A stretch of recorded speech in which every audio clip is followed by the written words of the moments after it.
morning, everyone, and welcome to this online service of Quimper Unitarian Universalist Fellowship, a loving, spirited, and ever more inclusive community.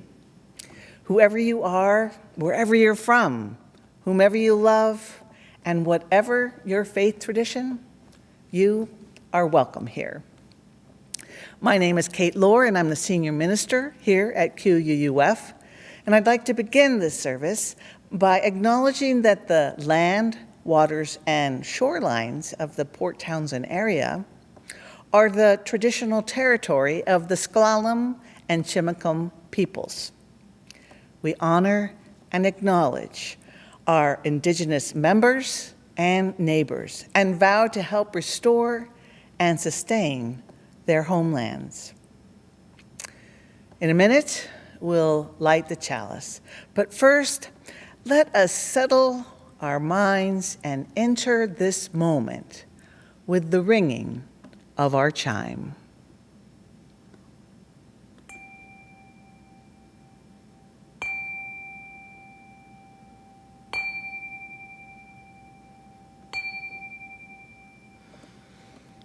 It is good to be together.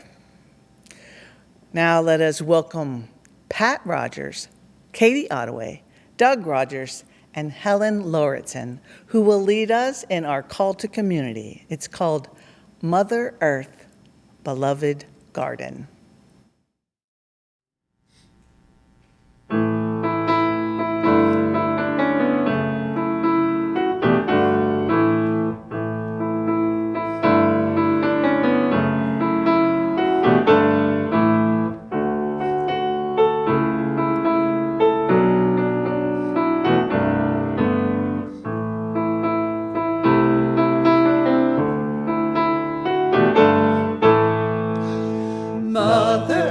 Beloved garden, living treasure underfoot. All our days you ground our being, sage and thistle, grass and root. Herbs to heal us, plants to feed us, lands to till and tend and plow.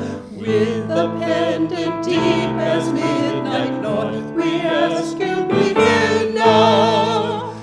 Father, ere your inspiration holds together all that lives. As we breathe, our minds see clearly, leading us to love and give. Raging whirlwind, whispered breezes, violent gale and gentle cloud. With a blade as sharp as morning east, we ask you, be here now. Brother fire, great transformer, share the passion of the sun. In our hearts your warmth revives us, cooks our food and heats our homes. Flaming candle blood within us, blazing desert will to roam. With the wonder-acting power south, we ask you, be here now. Sister water, ever flowing, ocean, river, pond, and rain. Drink we now and quench our thirsting, cleanse us, we begin again. Mist and ice, a host of changes, all that courage will allow. With the cup, the holy chalice west, we ask you, be here now. Lover, spirit, intuition, in the center of our souls. In your love we find relation, all connected we are whole. Timeless mystery, quiet conscience, deepest values voice inside. With the drum and with the cauldron, this we ask you, be our guide. Thank you, Pat, Katy, Doug, and Helen. That's beautiful. It's now time for our chalice lighting ritual. Please join me and our worship assistant, Sigrid Cummings, in our chalice lighting words. They were written by Melanie Davis. If ever there was a time for a candle in the darkness, this would be it. Using a spark of hope, let us kindle the flame of love, ignite the light of peace, and feed the flame of justice.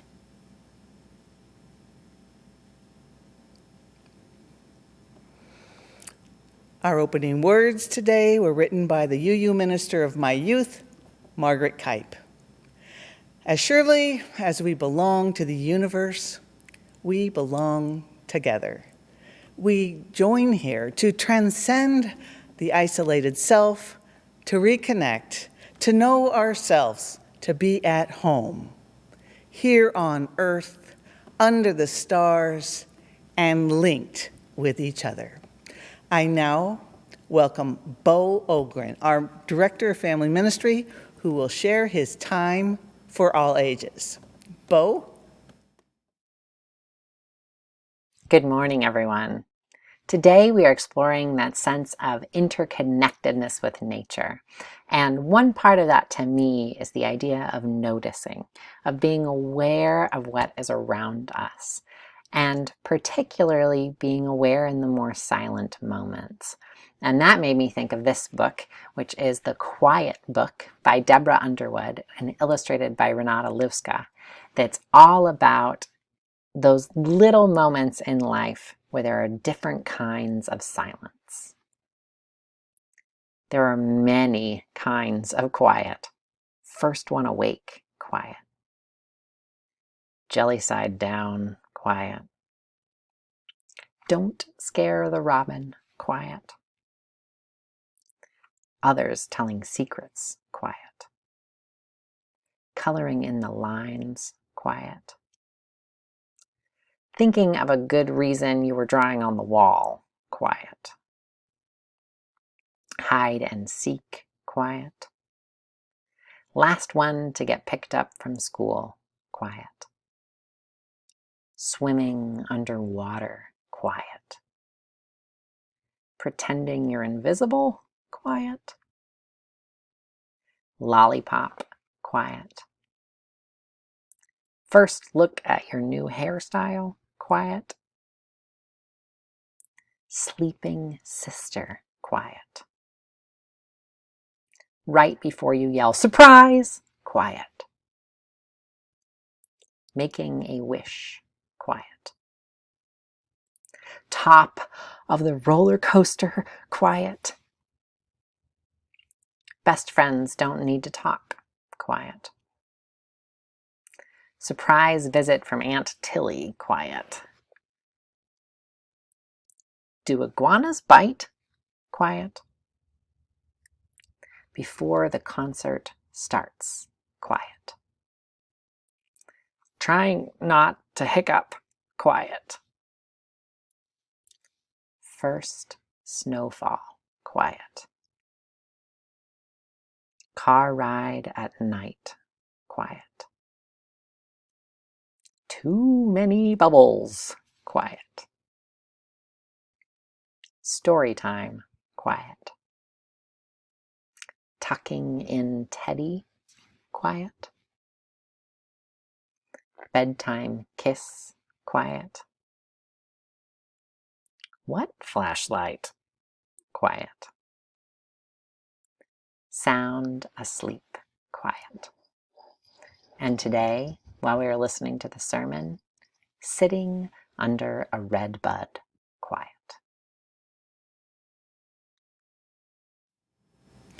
Thank you, Bo. I love the stories you choose for us. Now, what I'd like to do now is acknowledge and welcome those of you who may be visiting us for the first time this morning. You are invited to say hello in our comment section and tell us your name and where you're from. Now, this comment section can be found below or to the right of the video when it is out of full screen. We'd love to hear from you. We also hope that you'll join us for our virtual coffee hour after the service. If you don't have that link, don't worry. Christina will put it in the chat section at the end of the service. And lastly, If you find this sermon or service helpful, inspirational, perhaps both, please feel free to share the link with your friends and family. We love expanding our online community. So welcome, everyone. We're so glad you're here. It's now time for the offering. This week we are raising money for Dove House. Here is a little information they've given us about why this is such an important organization.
If you'd like to donate today, you have 3 options. You can text the amount you'd like to give to the number now showing at the bottom of your screen, or you can go to our website, quuuf.org, and click on the giving link, or simply mail a check to QUUF. Just remember to put Dove House in the memo line. We will now gratefully receive your offering as we listen to Helen Lauritzen play To a Wild Rose by Edward MacDowell.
Thank you, Helen.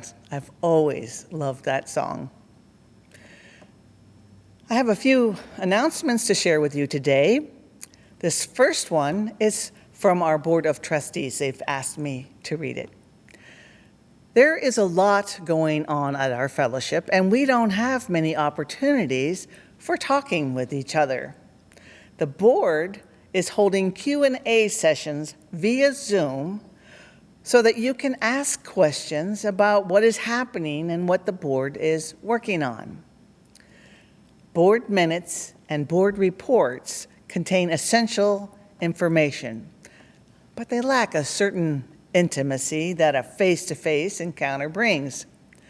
And while a Zoom session isn't quite the same as face-to-face, it's what we have to work with now. The first session is scheduled for Saturday, October 30th at 3 p.m. It'll be the Board Q&A Halloween edition, hopefully not scary, but informative. Please submit questions in advance so the board can be prepared to talk about what you want to know. Just send it to them, to the QUF board secretary at botsecretary@quf.org. Secondly, please note that tomorrow, Monday the 24th, is the deadline for submitting photos for your deceased loved ones. It's for our Day of the Dead slideshow. Just send them to selfie@quf.org and make sure that you put Day of the Dead in the subject line. Now, can you guess who will be our last announcement for today?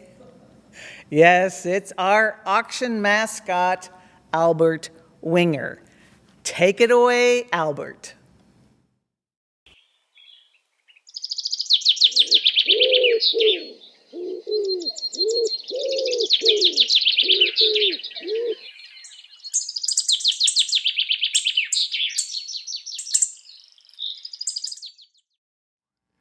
Hello, I'm Albert Winger, and I'm back to keep you abreast of exciting auction news to help feather our nest. One of the highlights this year will be the debut of an epic new film called Flights of Fancy, and you have a chance to be in it. We need your help. But Albert, I've never been in a movie before. I say take a flyer, spread your wings. Don't allow yourself to be pigeonholed. All you have to do is send a picture of yourself into selfie@quuf.org by November 12th. Just make sure you put auction in the subject line. The goal is to have a flock of pictures with bird themes. The films will also be shown at the Gala auction event on November 20th, and it will be something to crow about. On a more serious note, I've been told there are concerns about donations this year. Will they be as scarce as hen's teeth? Will the auction only raise what amounts to chicken feed? I said that's nonsense. This is no fly-by-night operation. To inspire donations, I've arranged a special treat for all of us right now. It is my pleasure to present Sigrid Cummings, who will once again be our MC at the Grand Auction Gala. Sigrid? Thank you, Albert. I look forward to being your MC again this year. But right now, I am honored to present an original poem by David Bomer, written for the auction. It's called Donation Ovation. The auction relies on your donation. Think big, use your imagination. Give now, the sky's the limit. We need your stuff to be in it, and you'll earn a standing ovation. Thank you, David. That was a fun poem. Some wonderful donations have already come in. Why, donating auction items is like water off a duck's back for QUF members and supporters. If you're still looking for ideas, you might consider offering a practical service, like pet care. I know my Guinness would like that. Or if you have a pickup truck, you could provide a haul to the landfill. Well, there's one I need too. You can't go wrong with an educational offering. How about teaching a class in bird watching or knitting or drawing, for example? Oh, I'd take that one too. How about a seasonal offering, like a cider pressing party? I just happen to have a cider press you could borrow. Or host a picnic with games. Port Townsend has tons of scenic picnic tables. And who doesn't love a warm, gooey chocolate chip cookie fresh from the oven? Ooh, if you love to make sweets, you could donate a dessert under the Dessert Fairy category on the auction donation form. Yum. Now, please get your thinking caps on. We need lots of donations if we want to help feather our nest. The link to donation forms is in your Friday update, or you can pick one up on a bulletin board by the office at QUUF. The deadline for submitting donation forms is October 31st. Who could forget that date? Please get your donation form in by then. We can do this. Thank you. We will now share our joys and sorrows, recognizing that our personal joys and sorrows are only a fragment of the joys and sorrows of the larger community of life. And thus we place this first stone thinking in particular of the tumult and consternation being felt by so many about the vaccine mandate.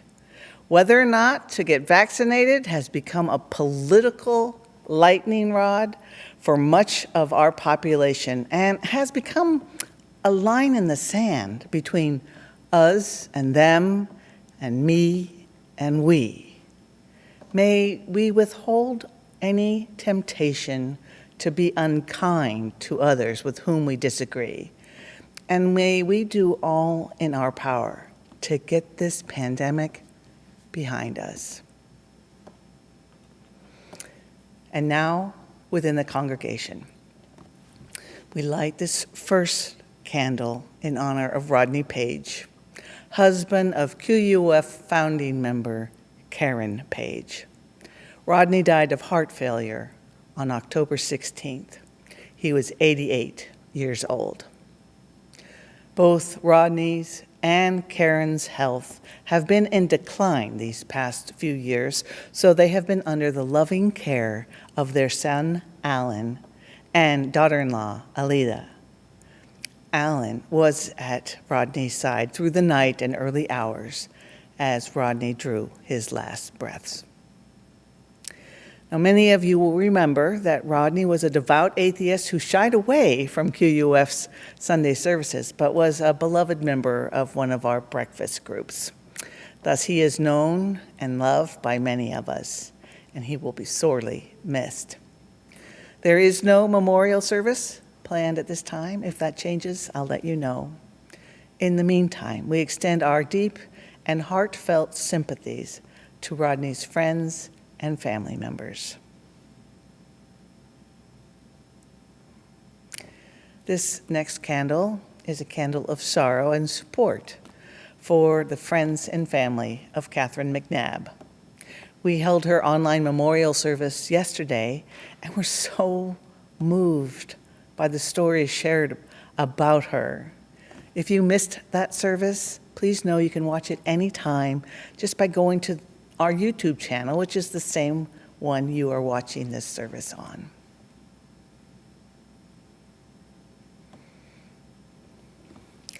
This next candle is a candle of sorrow for the death of Kirit Bonsali's only living sister, Kasum, who died on Friday, October 15th.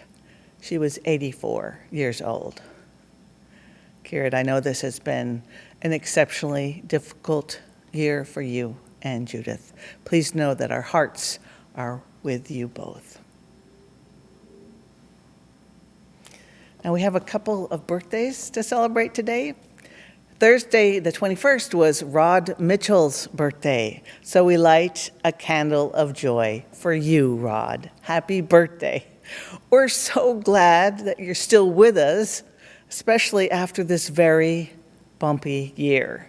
May your health continue to improve, and may all your birthday wishes come true. And this next one is for Terry Tees, whose birthday was yesterday. We love you, Terry, and on behalf of us and the animal kingdom that you know and love so well, happy birthday. We hope you had a wonderful celebration yesterday. And now we place a final stone, holding in our hearts the joys and sorrows I've just shared, but also thinking of such joys and sorrows among us that are unexpressed, but of no less importance. Thank you, Sigrid. I invite you now into a moment of silence. It will be followed by a musical response by Helen Lauritzen.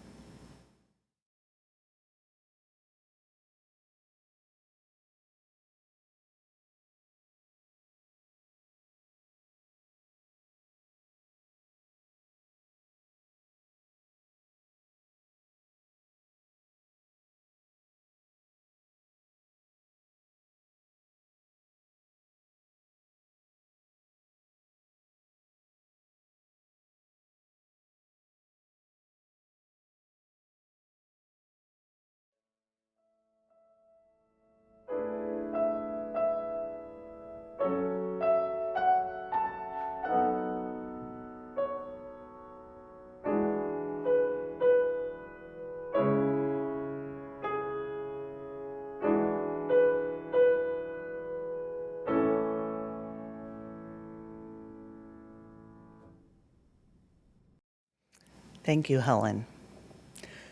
Our reading today is entitled Grounding, and it's from Love Like Thunder by Jess Reynolds. On my worst days, it is gravity I am most grateful for. The way the earth pulls at me from her core, yearns for me, keeps me pressed tightly against her surface. When my own core is hollowed out, when I have no more mass than a leaf dead on a branch, this is enough for the earth to find me. She reaches for what little I have and says, stay. Every meditation I've ever done begins by asking me to ground myself. This is not so much an action as it is an inaction. Surrender. A voluntary abandonment of my own edges and tidy packaging. Sit with me now. Press the soles of your feet back into the ground you sprang from. Feel the weight of your body and know that it is glorious. You are born of soil and sun, and all the heaviness of the earth is a call to you. The earth is reaching for you. Reach back. Reach back.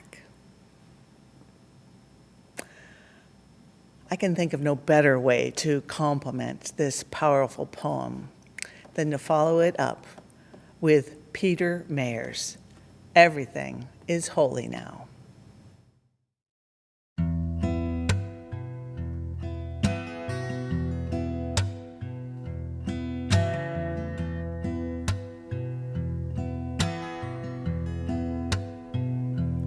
When I was a boy each week, on Sunday we would go to church and pay attention to the priest. He would read the holy word and consecrate the holy bread, and everyone would kneel and bow. Today the only difference is everything is holy now. Everything is holy now.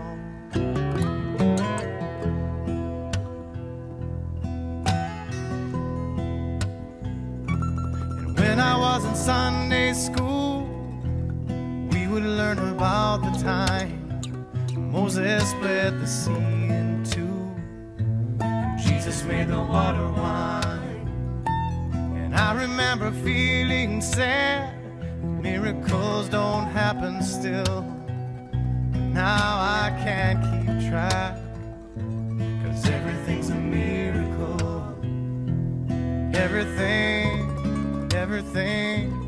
Everything's a miracle.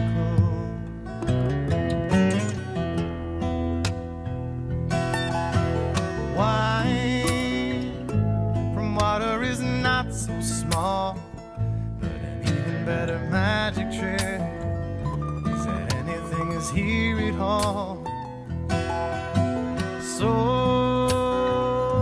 the challenging thing becomes not to look for miracles, but finding where there isn't one. When holy water was rare at best, it barely wet my fingertips, but now I have to hold my breath like I'm swimming in a sea of it. It used to be a world half there, heaven's second-rate hand-me-down, but I walk it with the Reverend there, 'cause everything is holy now.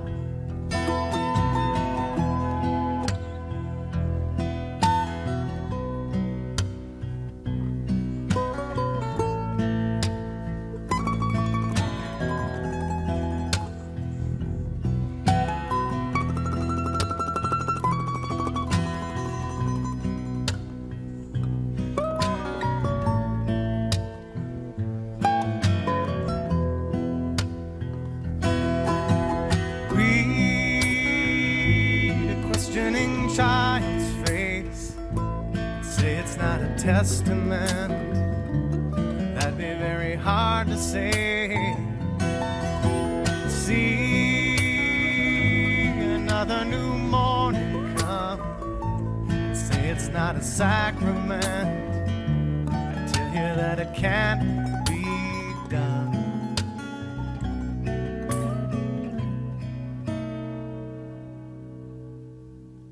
This morning outside I stood, I saw a little red-winged bird shining like a burning bush and singing like a scripture verse.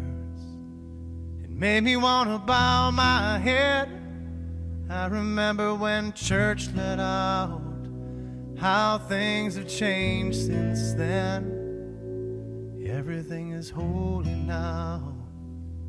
It used to be a world half there, heaven's second-rate hand-me-down, but I walk it with a Reverend here, 'cause everything is holy now.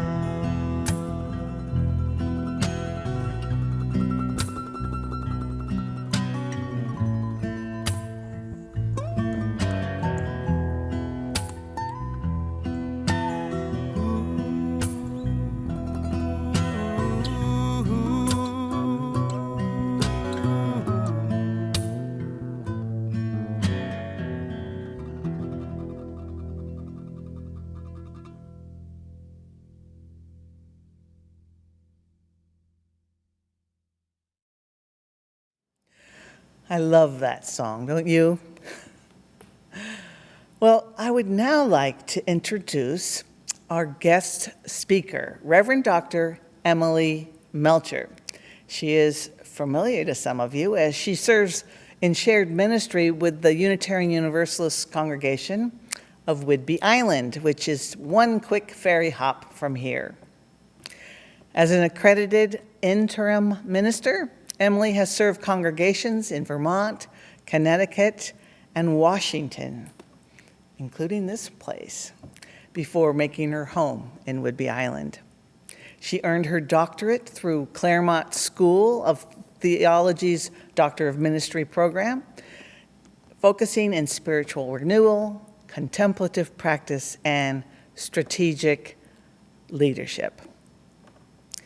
In addition to practicing ministry, Emily is an accomplished singer and songwriter.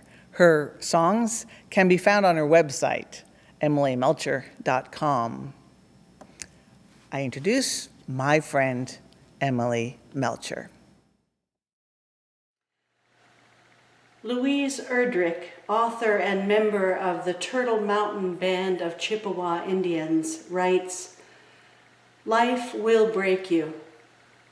Nobody can protect you from that, and living alone won't either. For solitude will also break you with its yearning. You have to love. You have to feel. It is the reason you are here on earth. You are here to risk your heart. You are here to be swallowed up. And when it happens that you are broken or betrayed or left or hurt or death brushes near, let yourself sit by an apple tree and listen to the apples falling all around you in heaps. Tell yourself that you tasted as many as you could."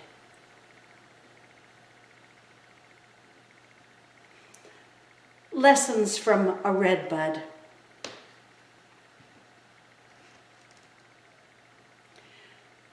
The week I learned my parents were dying simultaneously in separate states, in separate marriages, you split right down the center of your young trunk. I'd fallen for you at Bayview Nursery, translucent heart-shaped leaves, bright green and burgundy, light playing through branches reaching outward, shimmering like falling water. I was a brand new gardener who having not yet read Cass Turnbull, was afraid of pruning. And that week I was busy doing all I imagined must be done so I could go unencumbered to attend my parents' deaths. Meanwhile, you were in the midst of your leap year, having skipped over the sleep and creep they claim come first near the Salish Sea. Your branches, untended, had grown heavy and dense, blocking the light they used to filter.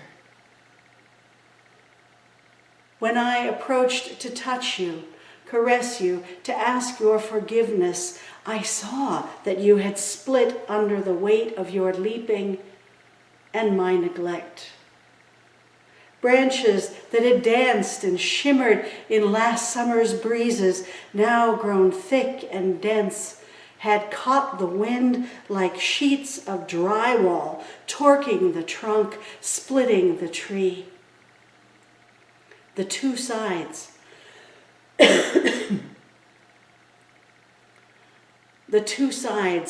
like an ancient couple with stenotic joints, dancing rigidly to distant, shimmering memories of supple, sure-footed moves, no longer able to flex and bend, had caught a wind come not to caress them, but to carry them off, or away, or wherever it is that the wind carries a life, leaving broken bodies behind. Like my parents with their walkers, each step a labor of a system grown stuck and stiff. The ever-present risk that a body once nimble might stumble on the edge of a rug or a peanut, might break under the weight of disappointment and decades, split open, broken in two, as was I the week I learned my parents were dying. My mother's burgundy heart, its rightful rhythm, long lost. Beating a tap dance from hell. My father's senses dimming at the approaching end. Through tears, I Googled, my redbud has split. Turns out it's not uncommon for redbuds or daughters, for anything with cascading branches that carry too heavy a load. Weeping maples often split as well. I read on, you may be able to save a tree that has split. A video prepared us to try. We outfitted ourselves with zip ties to temporarily bring the two sides closer and hold them there. A drill, a bolt, several washers, a nut, and the knowledge that we had to try. I, being shorter and of stiffer hands, wrangled the sides together or closer above the split, trembling and aching with the effort as my beloved cinched them closer with the zip ties, inches above the split, then drilled directly through the trunk, inserted the bolt, threaded the washer, and then tightened the nut, slowly, laboriously drawing the two sides together. Closing the wound with metal the redbud will eventually incorporate into its very being. And then I summoned my courage and some pruners and watched the relieved branches spring up, dancing again, light shining through hearts of bright green and burgundy.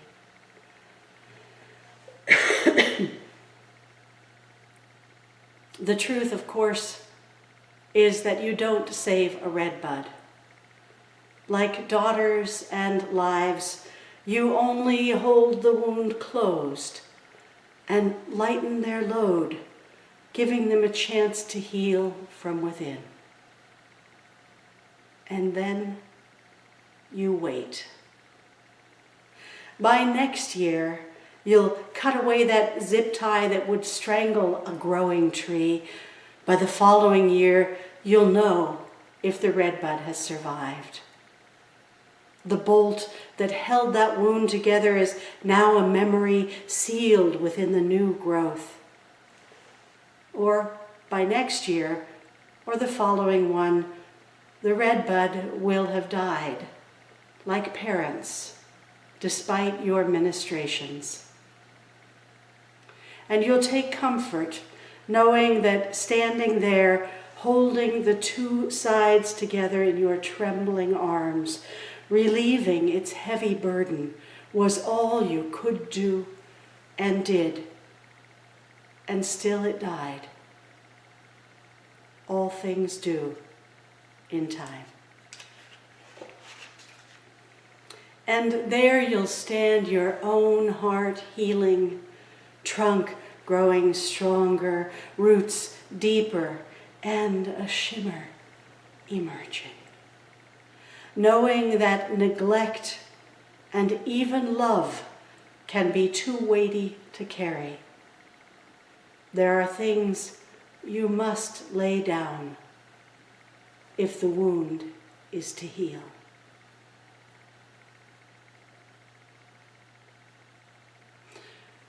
Perhaps that is the meaning of Jess Reynolds' words. On my worst days, it is gravity I am most grateful for.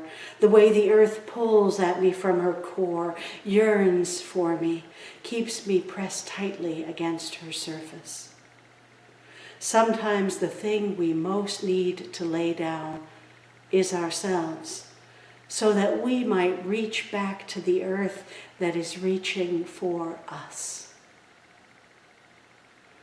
Every life has its share of personal burdens, of illness, loss of loved ones, painful relationships, betrayals, disappointments, and failures of every sort. Often we don't recognize that personal doesn't mean private. And we carry our burdens in isolation as if there were no arms to hold us, no ears to listen, no hearts that know. As if there were no shoulders strong enough to carry us, not even the shoulders of Earth herself. We carry on carrying what we mistakenly believe we must until we break. You've probably all seen the videos that surface online from time to time, where a few words appear with each person who passes by the camera, words describing an indivisible burden they carry. Newly diagnosed with cancer. Spouse died 2 weeks ago. Home is in foreclosure. Unable to afford food for their family. Struggling with depression. You get the picture. These videos are an invitation to recognize that each of us carries some sort of burden, and all of us are in need of kindness. Any and all of us can offer it. But these videos and this sermon so far bear the marks of privileged disconnection, treating burdens as personal, private, and healing, when possible, as an inward or individual achievement. This is why kindness, psychological support, and pastoral care provided by privileged white people tend to fail those laboring under the impossible weight of poverty, white supremacy, hunger, lack of shelter, poor access to medical care, heteronormativity. So when I preach about a redbud and death coming to my parents, when I preach from my own experience, trusting it will touch yours in some way, when I preach what is essentially a pastoral sermon to a congregation whose lives, while certainly not untouched by grief and loss, are, like mine, largely untouched by systemic evils, I know that I have failed to offer a good word to those who lack the power to lay down the systems that burden them, who know that there are wounds that cannot be healed from within by patience, by increasing the proximity of the broken parts. This is work we all must do. And all of us carry the weight of existential crises, war, climate disaster, and none of these can be laid down. But perhaps we can and should lay down, at least sometimes, some of the things that incessantly pile them on: the news, Facebook, our cell phones. And perhaps we should lay down from time to time those things that keep us trapped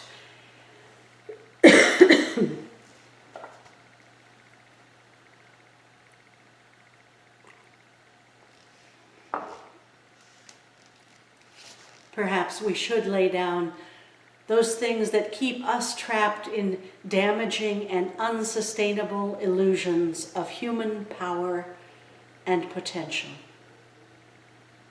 Many of us labor under the burden of harmful theologies that are operative within us, even if we don't really believe them. They're operative within us, even if we don't really believe them. One tells us that salvation can and must be earned, tells us that we mustn't rest until the cause is won, our own worth thereby secured. The problem with this Protestant ethic we have inherited is that it has imbued us with a sense, an illusion of omnipotence, as if you or I alone could save the world and therefore must. Omnipotence is a heavy weight to bear.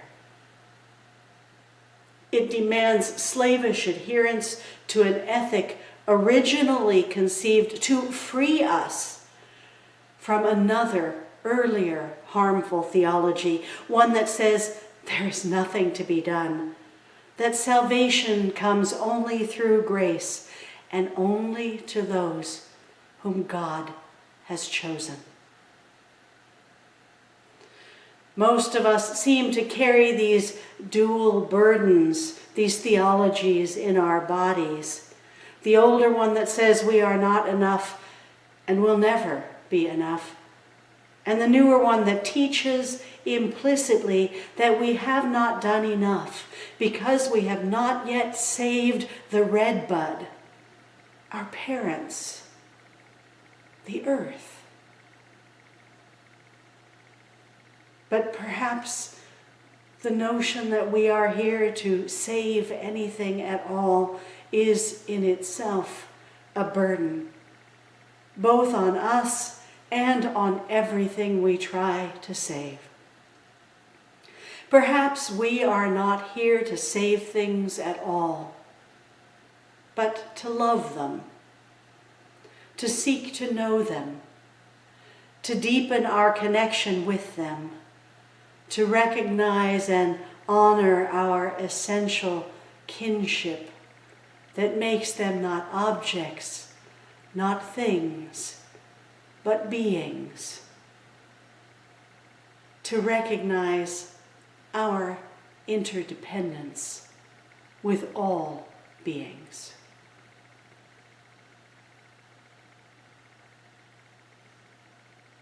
Amen. Thank you, Emily, for that stirring sermon. We love it when you share your gifts with us. In closing, let us turn our attention now to Pat, Katy, Doug, and Helen, who will lead us in our closing hymn, number 52, In Sweet Fields of Autumn.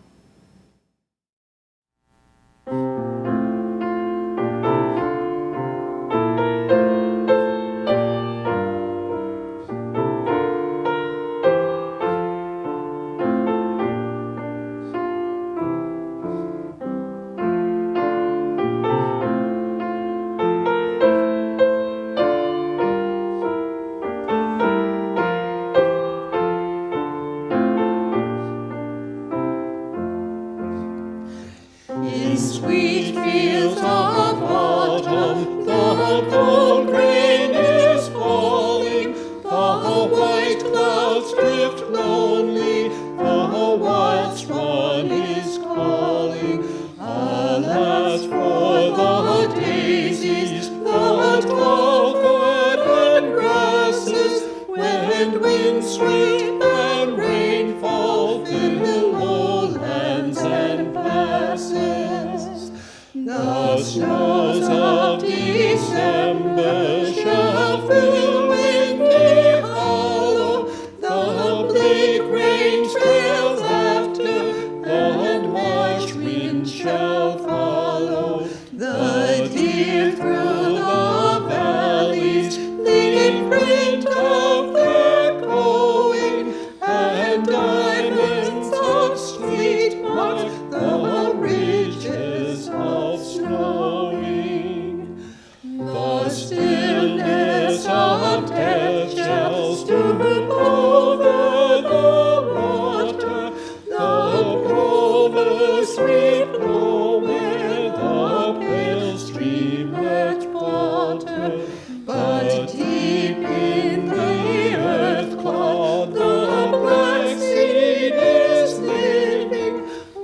spring sounds her bugles for rousing and giving. It's almost time to extinguish our chalice. But first, I want to remind you that our new assistant minister, Kate Kenny, will be our speaker next Sunday. It will be Halloween, so she'll be preaching on living with our creepy crawlies, which will cover some history about All Hallows Eve and the Day of the Dead ritual. I hope you can join us. And now, please join Sigrid and I in our chalice extinguishing words. We extinguish this flame, but not the light of truth, the warmth of community, the fire of commitment, or the power of transformation. These we carry in our hearts until we are together again. Don't go. After the service, I hope you'll join us for our our virtual coffee hour. What you can expect is to be placed in a Zoom room with one of our coffee hour hosts who will facilitate personal check-ins as well as reflection questions on the sermon topic. I hope to see you there. But first, let us now turn our attention to Helen, Lauritzen, and Pamela Roberts, who will play our postlude, The Swan.